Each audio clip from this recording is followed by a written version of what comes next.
In this video, I'll be showing you how to restore deleted contacts on Android and get them back. If you find this video helpful, drop a like and subscribe. But anyways, getting into it, it's very simple to go ahead and do this. So what we want to go ahead and do is go over to our settings application. Once we're here, go ahead and scroll down and you're going to see Google as one of the options. Then go over to all services.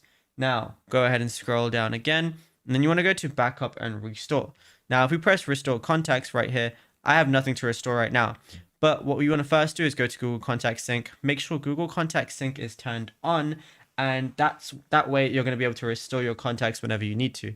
Then once it's turned on, go back, then go to restore contacts, and then you're going to have your contacts right here ready to restore for you. Just make sure, let's say if you're doing this on another phone and you're restoring them from another phone, just make sure you're logged into the same Google account. Otherwise there's no way of it working, because that's how it's linked. It's linked through your Google account. And yeah, it's as simple as that. Now, if you found this video helpful, be sure to drop a like and subscribe, and check out other tutorials on the channel as well.